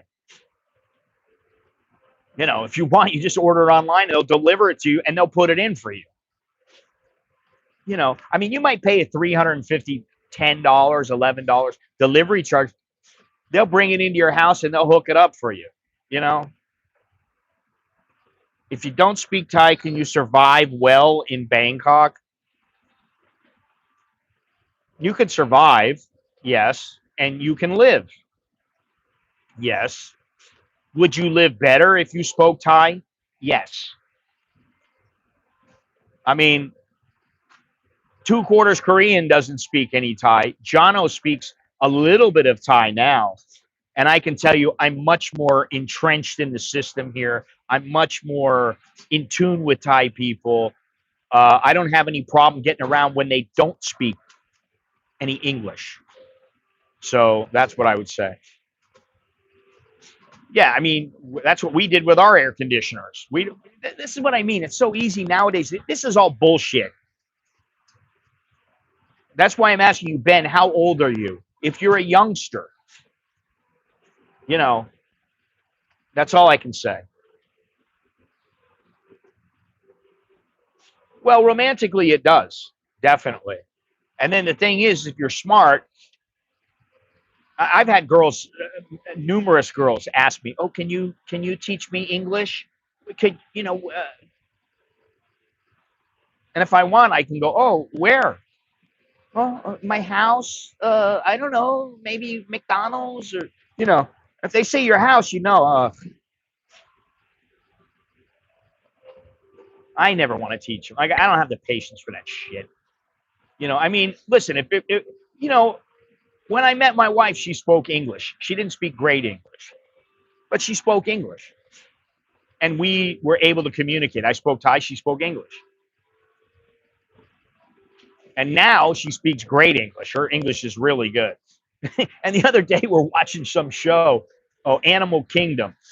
We're watching Animal Kingdom, the show, and there's a girl on there, and she doesn't like the girl. And my wife is like, "What is this cunt doing? Oh my God, I can't believe this shit." And I'm like, "Where did that come from?" She learned it from me. You could teach online English classes. Why? You think I want to give up my time? No way, man. No way. I don't want to give up my time. That's the thing. My time is valuable. You know, I hate to say it. You think of me as somebody, this is like the other day I got something. All you do is sit around and drink coffee all day. You never go anywhere. You never do anything. What kind of life is that? You ain't contributing shit. Oh, fuck off. I contributed. I've contributed in my life. You know, people don't remember that I was a journalist. People don't remember I worked with a boxing team. People don't remember I used to be a printer. They don't remember all these things. And that doesn't really matter. I don't really care if they remember or not. But now I want to enjoy my life. I want to enjoy the time I have because I don't know how much time I got left. I could live to be 95 and I could go, wow, I got all that time left. I don't know. Well, I see these people, they die at 65 or they die at 60 or 62 or whatever. And I'm like, man, I better get it in gear because one day I might just keel over. And if it happens, then people are going, he used to say that, you know. But I don't want to waste any of my time. That's why the only things I want to do, okay, I'll live stream a little bit. And whether I make some money or I don't make money, most of the time I have a bit of fun. I make the videos and whatever happens, happens. Uh, I do things with the kids. You know, I do things with myself. I got projects that I do that I don't ever talk about. I don't have to talk about. You know, I work on my cooking skills, right? I'm trying to get the kids to cook more. I was surprised the other day. Nicholas made a hot dog in a bun, put cheese on it. I was like, oh my God, you're actually doing something. He cooks eggs. You cook bacon too, right? He can cook some bacon. So, you know, they're coming along. And I got my own other stuff that I do. And then I travel a little bit. I don't travel as much as I used to because I don't want to have to deal, Nicholas, I don't want to have to. That was Billy. You want to say anything to him? Hello. He don't cook meatloaf. Nicholas don't cook meatloaf. He's not a meatloaf kind of guy. He says hello. Yeah, he don't cook meatloaf. Sorry. No meatloaf. He does. He can make an espresso. Although I have bought a scale, I bought a scale. I'm buying a tamper, a new tamper. What else? Oh, I've got some measuring cups and all these other kind of things. I got a glass Pyrex measuring cup. So plus I have a thing. It's like a, what do you call it? It's like a pour over. You know, it's like shaped like a funnel, and then you pour the water in it. You got the coffee in a filter. You pour the water in, and you hit a switch, and then all the water drains and goes into the coffee cup, and it makes your coffee.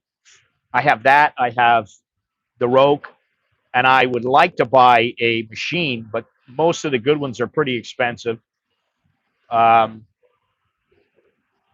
and so I have my little set things that I do. Nicholas used to be able to make it. I don't think he knows now, like how many grams of coffee you're supposed to put in the basket, how much water do you pour in, and how much is supposed to come out. You know, I don't think he knows all those mathematical equations for the geniuses who make coffee. He just knows how much, where to pour it, and you know how to. He knows how to do it, but he hasn't made one in a long time, and that's all right. I kind of get. Oh my God! Split it with Nicholas. Oh my God, Nicholas! Nicholas, you just made 800 baht. Thank you very much, there, Mr. Billy. Nicholas says,